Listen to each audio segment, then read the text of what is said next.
Hello, hello. Oh, okay, I've never done one of these before, so let's see if we can get it going. I just was gonna pop on and talk about some of my favorite games. I talk about some games for kids and some games for adults. My name's Nicole, also known as Game Master Mom, and I just love sharing games with other people. So I will tell you this may have to be like a series in parts because the game pile that I wanted to share got really out of hand.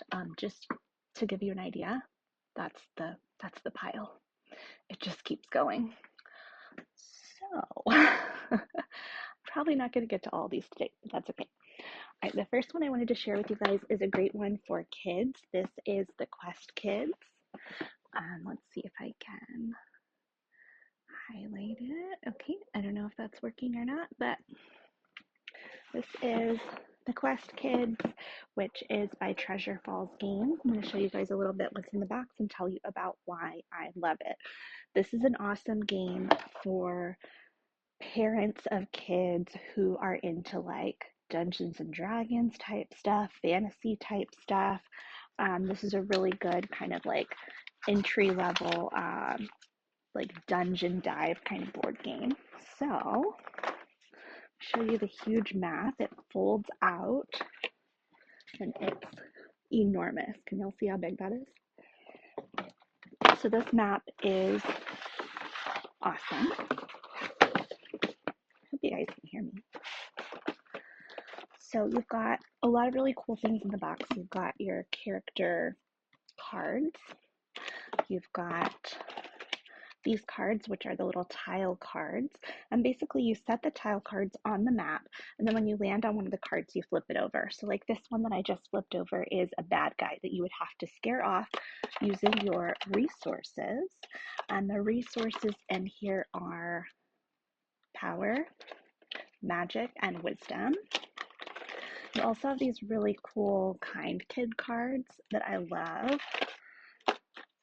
So these kind kid cards you can get for helping a friend. So if you help a friend to basically like scare off a monster or get a resource they need, you get to get one of these kind kid cards, which give you bonuses that help you to rack up a score to potentially win the game, which is really fun. One of my favorite things about this game is that it comes with these really, really cute minis. They are oversized board game minis. Look how cute those are. I love them so much. I'll show you this one too. So it comes with 4 of these little character standees, and those are going to be what you play with on the map. Quest Kids is super fun. Let's see, what does the age say? The age recommendation says ages 5 and up. I think that's pretty accurate. I think kids younger than 5 could play it. My son likes to play and he's 3. My daughter is 6 and she really likes to play, and she can actually set it up herself, which is really cool because the setup is super easy. So definitely 5 and up, but 3 or 4-year-olds with a little bit of help, they can play this game and love it too. So for you nerd dungeon delver families out there, highly recommend this game, Quest Kids. I'll show you one more thing before I close the box. These are the score sheets. At the end of the game, this is how you win. You add up your score from all these different categories. So there's an opportunity to practice some math there, some simple addition, and whoever gets the highest score is going to be the winner of the game. So this is a nice game because it's cooperative in the sense that like you can get those kind kid cards for helping each other, but it's also competitive. So you kind of get the best of both worlds with this game. Again, that is called the Quest Kids. I love this one. This is usually my #1 recommendation for families with kids that are into board games. Okay, what's next? Let's see, what did I put on here next? Oh, this is a great one too. Let me pull this out. This is another good game for families who are into like role-playing games, tabletop role-playing games, this is a great starter adventure for that kind of thing. This is called My First Adventure, Finding the Dragon. And when you open it up, it actually is like a book. And this is sort of like almost like a choose your own adventure kind of book setup. So I'll kind of show you what it looks like. So once you go in there, there's these different prompts. You get to pick who your character is. And as you go through the different prompts, it'll say like, okay, here's the situation. And then you can make a choice. What do you want to do? 3 choices. So this one says, choose your path. Do you want to ask the miller for help? Do you want to search the abandoned barn? Or do you want to try to steal a map from the old map maker? And depending on which choice you pick, you're going to turn just that flap and it tells you what happens and where to go next. So that is the adventure. It goes through several different choices like that, and then those are going to be used to determine how the adventure ends, how the game ends. My kids really like this book. We've played it with their friends as well. The friends also really liked it. I will say the only downside to this is there's not a whole lot of replayability. You can replay it maybe 5 to 10 times, and then after that you kind of run out of different options, different endings, because you've chosen all of them at that point. Can still be fun, just becomes a little bit less novel after a while. So that is My First Adventure, Finding the Dragon. It's a great one. Okay, I feel like I've only been talking about kids games so far, so let me find an adult game. Apparently when I made this list, I put adult games last. All right, here's a good one to talk about. Let's talk about my favorite adult game, Mansions of Madness. So this is a really intense game. I would say it is a tabletop role-playing game, and it is super replayable. It has an app that goes with it that you can play on your tablet or your phone, and that introduces some elements of variety into the game, so it's never quite the same every time that you play. I gotta go grab it.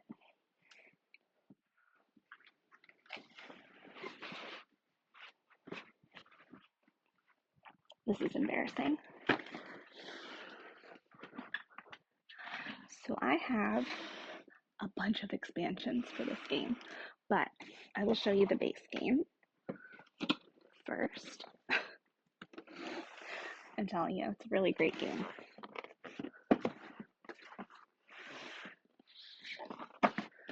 So here's what the base game looks like. It is huge. This is a huge box. Sometimes people look at this game and they think like, oh, why is it so expensive? Well, it's because it comes with a lot of really great quality components. This is the rule book. Not super thick as far as tabletop role-playing games go.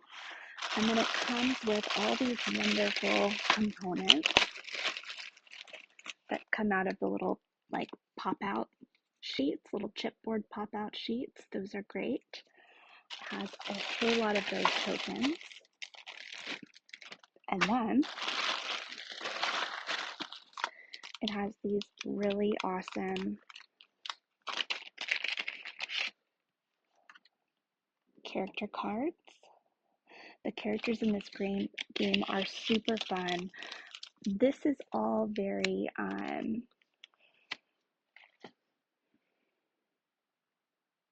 Lovecraftian, I guess that's the best way to say it. This is like Lovecraftian horror type game, although I'm not a big horror fan. I get scared really easily, and this game is not like spooky, jump scary. It's fun. Comes with some nice dice. And the best part of this game, well, 2 best parts. One of the best parts is the map tiles that it comes with. This is part of what makes the game really replayable, is there's these different map tiles that it comes with. And depending on how the gameplay goes and what the companion app tells you to do, you're going to actually put out different tiles in the game. So it makes sort of like a different play setting almost every time. I hope that makes sense. So lots of great little map tiles that come with this game. Basically, the premise of this game is that you and the people with you are playing cooperatively to solve this horror mystery. And there's all these different horrible monsters and cult members and things like that that will come and try to mess you up, basically. And it's a really difficult game in that it's hard to win a lot of these scenarios, but to me that just makes it an even better game because the challenge is real. It's a very challenging game. It's very easy to play this game for an hour or 2 hours just to lose. So that doesn't sound fun to you. You might not like this game, Mansions of Madness, but I really like it. I think it's fun. I do want to show you what I think is the other best part of the game other than the map tiles as far as components go, and that is the miniature figures that it comes with. It comes with these miniature figures for all the characters, and it also comes with figurines for all the monsters. Let's see if I have one here. I do. Some of them get quite large. Okay, this is kind of a bad example because I painted this one. It does not come this color. It comes the gray color that you saw on the character tiles. But look at this awesome monster. Like I said, it's kind of spooky, but it's fun. So this is a really great game for playing with, I would say, adults only. This is not a game for kids. The rules are difficult. The rules are complicated. It does take a little while to catch on to. Like I said, here's the rule book, the rules reference, and the learn to play books. All in all, I mean, I think these are less than 50 pages total to read all of them. And mostly you can get started and use these as a reference as you go. So the learning curve is not super steep, definitely not as intimidating as some other tabletop role-playing games, but Mansions of Madness, super fun. You definitely won't regret getting this one. I have been playing this game for at least 10 years now, and I have replayed a lot of the different scenarios because with the app and with the way the game mechanics work, it's always a little bit different every time, which makes it extra exciting. However, if you get tired of playing the base game scenarios, which is this huge enormous box, you can also get expansions. There are quite a few expansions available for this game. I think I have maybe all but one of them here. So I'll just kind of show you each one really quickly. I don't know if I got these in the highlight. Okay. Streets of Arkham, that is this one. This is a really cool expansion. It's got some like mob style stuff in it in the Streets of Arkham one. I'm trying to see how many extra scenarios this gives you because I can't remember off the top of my head. I want to say it's 3. I'm not sure. I will have to double check on that.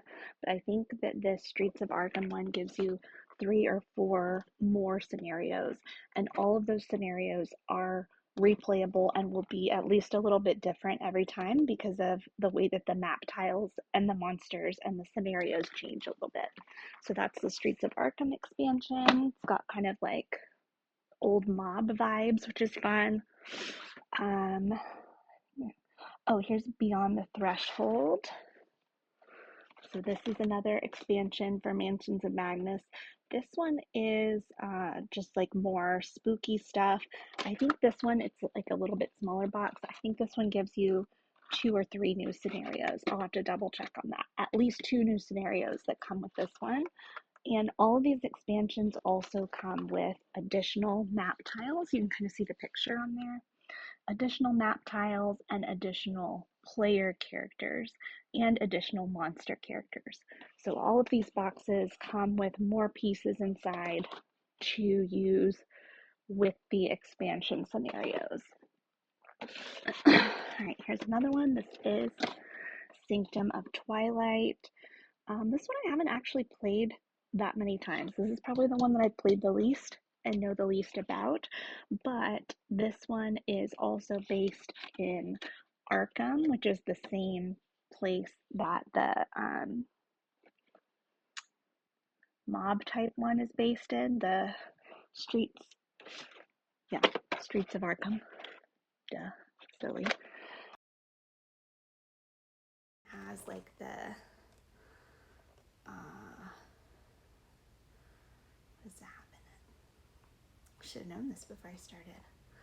Okay, the Silver Twilight Lodge. Oh, okay, yeah. So this one has some like kind of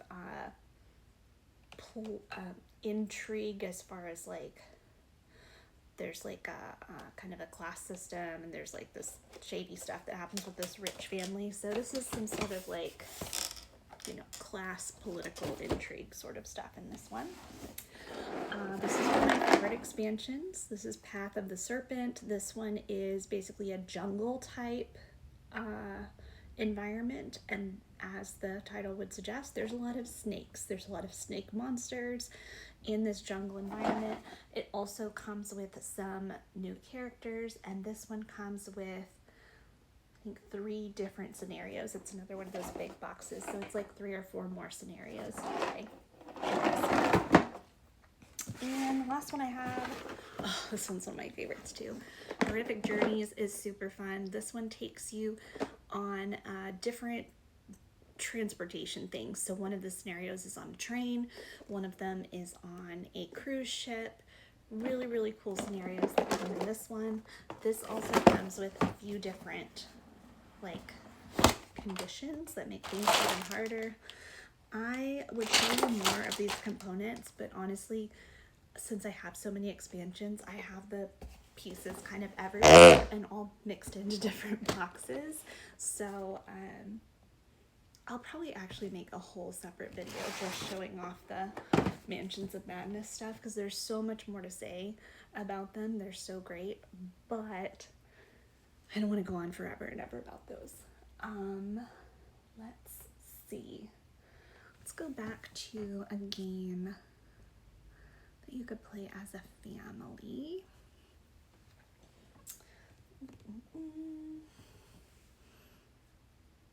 Let's see. Okay. I'm trying to find the one that I really want to talk about. Oh, this is a fun one. Okay. Let's look at Sticky Cthulhu.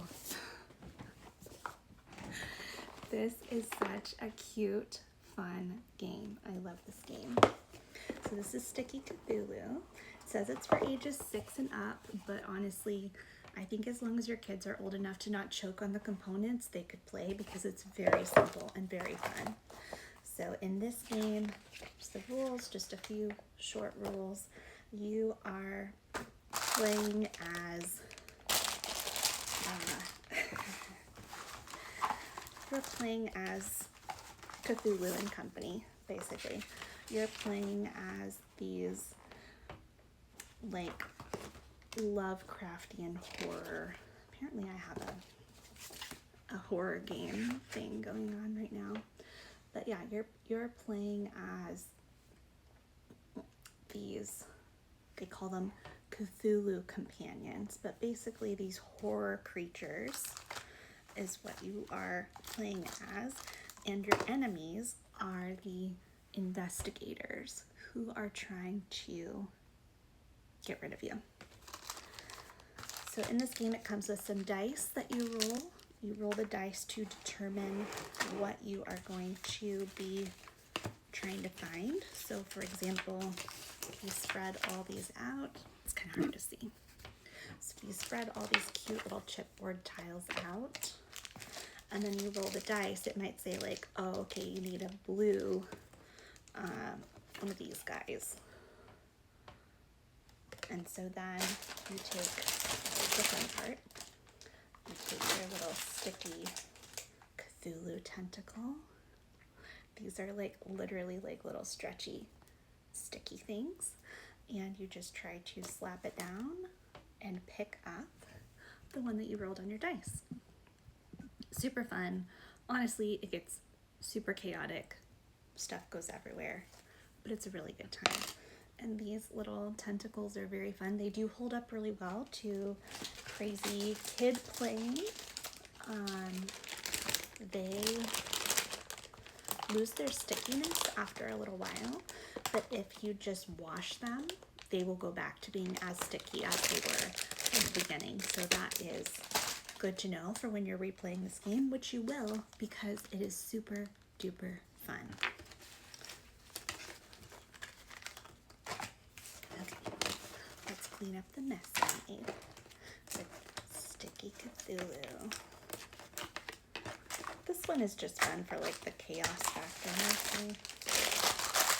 I mean, who wouldn't love like throwing their little sticky tentacle out trying to catch stuff? Super fun. And basically the way that you win is very simple. If you stick and get the token that you were trying to get and aiming for, then you're going to get a point for that, and like whoever gets the most points wins. So pretty simplistic system for who wins, but this is the really cute, really chaotic, really fun game, Sticky Cthulhu. Definitely a win for family game night. Everyone will have a ton of fun with this. All ages will like this. I could see adults playing this by themselves without any kids, and it getting like really serious and competitive and cutthroat, honestly. But if that's your jam, you can totally do that. Okay, let's see. What else did I want to show you guys today? Oh, I'll show you bananagrams real quick. This is a nice, simple game that can be really good for taking to go if you're going to go on a vacation or something like that. You just want to have something quick to throw in. Bananagrams is sort of like Scrabble-ish in that you're using little letter tiles to make words, and then they all build on each other. So you end up making a whole grid of words that are all interconnected. It kind of looks like a crossword puzzle once you're done. But basically you get these tiles, each person gets them, mix them all up, and then when you pick the tiles, you can look at them and know what they are. And then you can use those to make whatever words that you can. And it's kind of like a race who can get rid of all their tiles the fastest by adding them to this like crossword puzzle looking grid. So bananagrams, super fun. Obviously wouldn't recommend this for super young children because you have to be able to read and spell pretty well to play this game. What's the recommendation? It says ages 7 to 107 is their recommendation, but I would say as long as they're like a good reading age, this is a fun game. I will show you on here, it's kind of a little picture of what I was talking about with the like Scrabble type grid that you end up making. For whatever reason it doesn't want to focus on that, but that's what I mean when I say the Scrabble type grid. Okay, moving on to another one of my favorite games.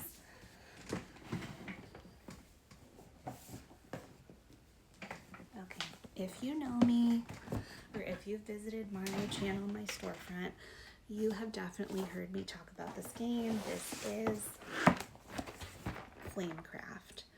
You are playing as a dragon who is basically managing a bunch of stores, and you're trying to be like the best purveyor of wares in this little dragon kingdom. Maybe that doesn't sound super fun, but it really is. Honestly, this game I would be a fan of even if the gameplay was not fun, which, to be like honest here, the gameplay is super fun, but the art and the game components are so amazing. I love it. Look at that beautiful art. So I'll show you inside the box here a little bit. I do have some deluxe components, so I'll point those out. For example, I have some little resource tokens that are this kind of like wooden style. What the regular game box comes with is this kind, the little chipboard style. So regular game box does not have these in it. It has these. Those are great too. I just liked the fancy ones. I do want to show some more of the art real quick before I show you the gameplay mat. These are just so pretty.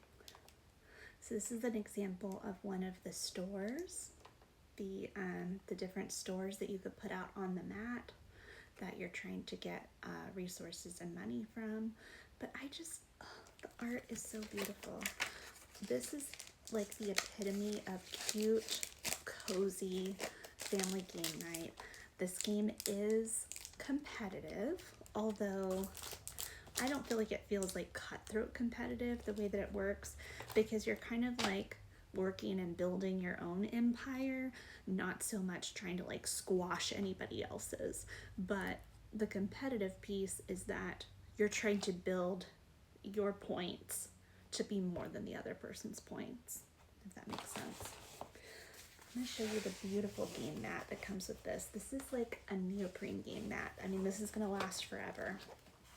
This is one of the reasons I like this game for kids and families, is because the components are such good quality. Like, these are not going to break. They're not going to get torn up. Again, the artwork I feel like is so pretty on here for this game. I love this game. I can't say enough good things about it. I probably shouldn't talk about it for all that long because I could go on and on about it forever. The age recommendation on this one, I want to say is like 7 and up or something like that. Oh, 10 and up is what it says. I will say that my 6-year-old likes to play this game, but she needs a little bit of help. There are some mechanics in the game that can be a little tricky and a little difficult, mostly because you have a lot of choices to make. So there's some situations in this game where it's like, okay, you can do this thing to your store or this thing to your store, and you get different kinds of rewards depending on what you choose. And so if you're going to be really strategic and competitive about it, you need to know, like which rewards would work better strategically in the long run. So some of those pieces I think is why the game says it's for ages 10 and up, because there is quite a bit of strategy to it if you want to play it competitively and strategically. Certainly you don't have to. You can just play it for fun and enjoy the cozy dragon cute aesthetic that is Flamecraft. I love this game so much. I mentioned that I have some of those deluxe components for mine. One of the deluxe components that I definitely recommend you get is the dragon miniatures. There are little dragon meeples that come with this base game, but look how cute these dragon minis are. Look how cute those are. They're adorable. I just love them so much. I'm a big fan of a good quality plastic miniature in a game, which is why I bought these extra, because I think they're great. I am a miniature painter, so at some point I may actually paint these, but honestly I kind of love the single color scheme and that they're all a different color. I just think these are super cute. Super, super cute. Look at the little pink one. No surprise, that's usually the one that my daughter wants to play. They're so cute. So, Definitely not a necessity to play this game, but why not buy the cute dragon miniatures to go with it? Because they're amazing.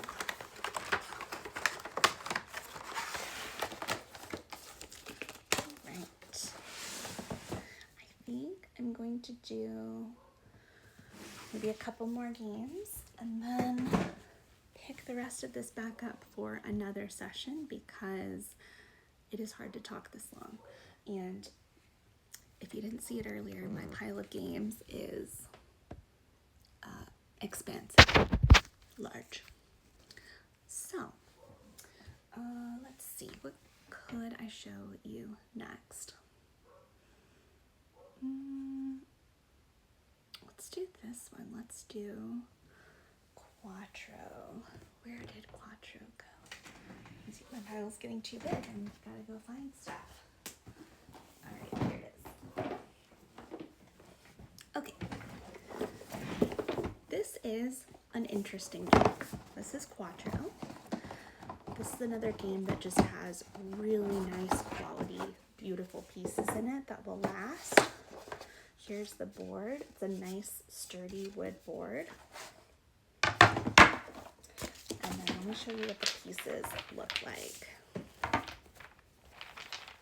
So these pieces are these nice wooden classic pieces. There's a lot of different types.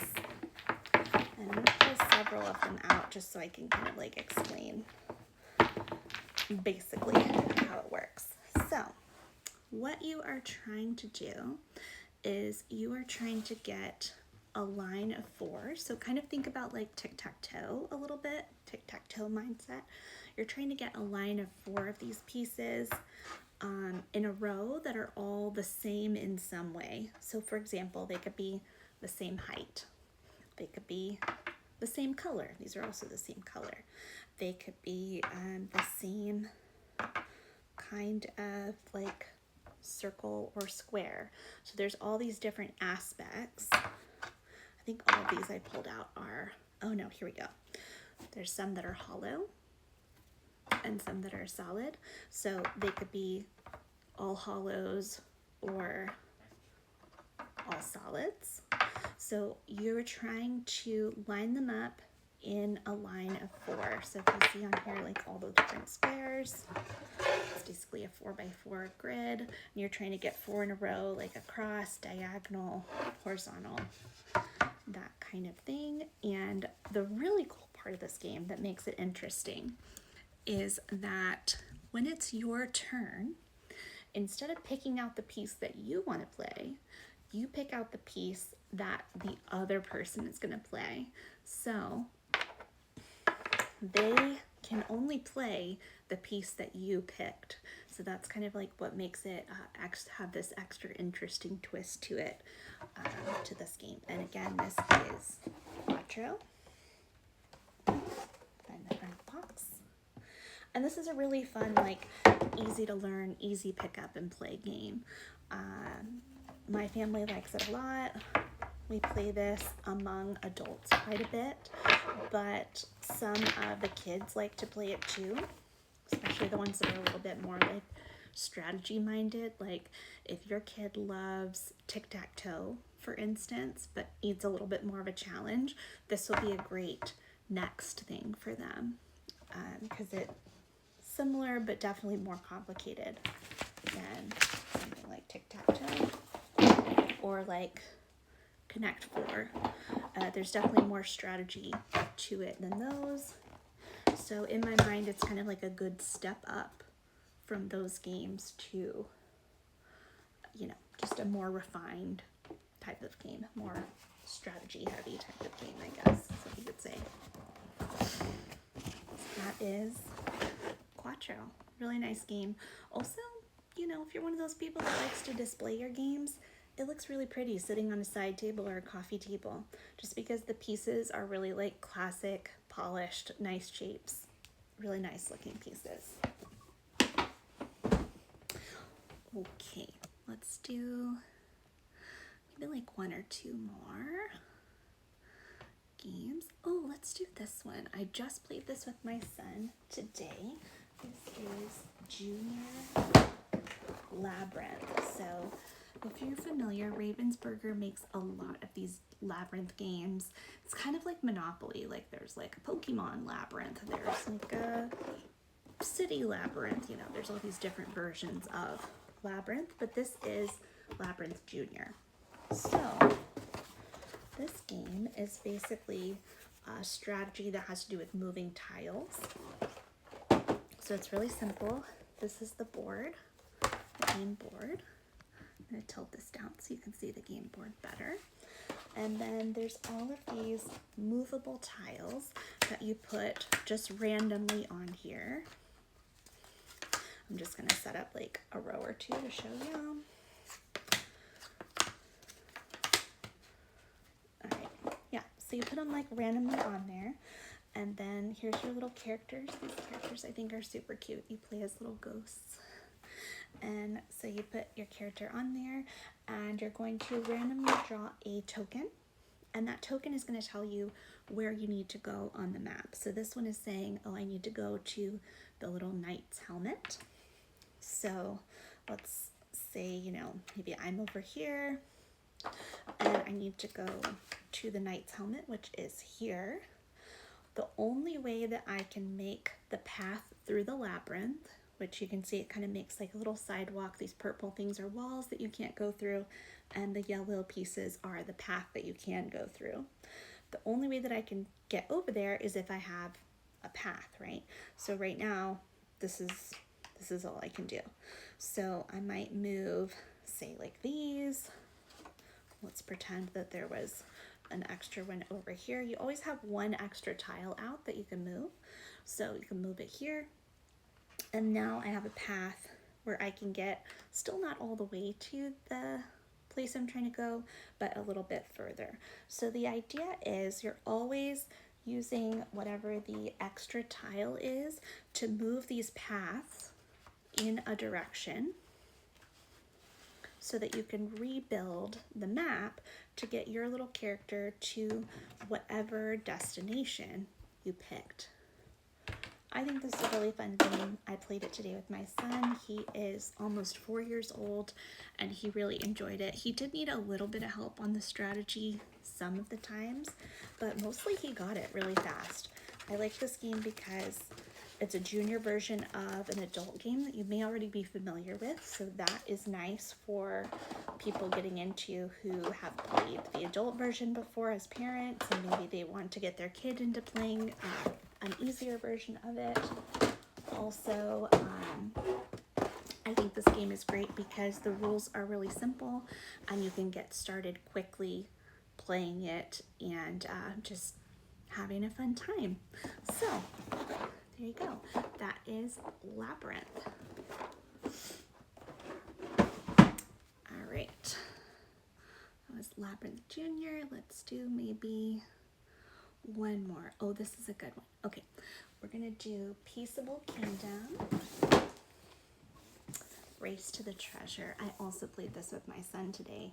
This is a fun one. Peaceable Kingdom makes a lot of really great games and they're all cooperative. So if you have kids who tend to get too competitive and turn things into a fight whenever you play games and then the fights ruin your game night together, these Peaceful Kingdom games are really great to work together, right? It's a cooperative game, not a competitive game, but it's still fun. So in this one, you're actually racing an ogre. So I'm just going to show you a little bit about how it works. Ironically, this is another path game. I wasn't really trying to do 2 path games, but I did. Okay, so here's the board. Nice, simple board. You start here, you end here. And what you need as we're going, I'm going to show you all the board again. What you need is you need to find these keys along the way before you get to the end. You have to get at least 3 keys and they go down here in the bottom. There's 4 keys, so you have some options. The way you figure out where the keys go is you roll these dice. So the dice will tell you the grid of where they go. So like D, and 4 would go here on the square of D4. So the keys are going to be in a different spot every time you play. So let's just say the keys landed like there. We'll just make that up. Then you have all of these tiles that you pull from. And these ones you won't see, like they're upside down. So then when you pull them, you either pull a path tile, which you can use to make your path to pick up the keys and get to the end. So I'm still pulling path tiles, which is nice. Ooh. Okay, I got a key. Awesome. All right, lots of paths. Okay. Ah, here we go. Then sometimes you pull an ogre. So when you pull the ogre, you put it on the ogre path over here in the red. And basically you're trying to build your path and pick up all the keys together as a team, however many people are playing. You're building this path together to get to the end before the ogre gets to the end. So when you pull an ogre, he goes over here. Once you get, you know, multiple ogres to get to the end, that would mean that the ogre won, everybody else lost. If you pick up 3 keys and make it to the end before this fills up with ogres, then you and your companions win, which is super fun. So again, this game I love because it's so simple. It's really easy to pick up and just start playing, and the cooperation factor I think is great for kids that tend to struggle with competitive games because they get too competitive or have a meltdown and get their feelings hurt if they lose. Nothing wrong with competitive games and teaching kids how to do that, but sometimes you just want to play a co-op game instead, and this I think is a great one to pick. So this is Peaceable Kingdoms Race to the Treasure board game. I also suggest checking out their other games. They are all cooperative, which I think is really cool. All right, I think that is about all the games that I have stamina for today, but I will come back again and do another one of these and show some other games. So if you guys are interested in that, you can go ahead and follow me and follow my storefront, and then it'll notify you whenever I'm going to do another live stream. Thank you guys so much for tuning in and checking out these games. I hope you found at least one that you like, that you can play with your friends, with your family, with your kids. Again, I'm Nicole, Game Master Mom, and y'all have a great night.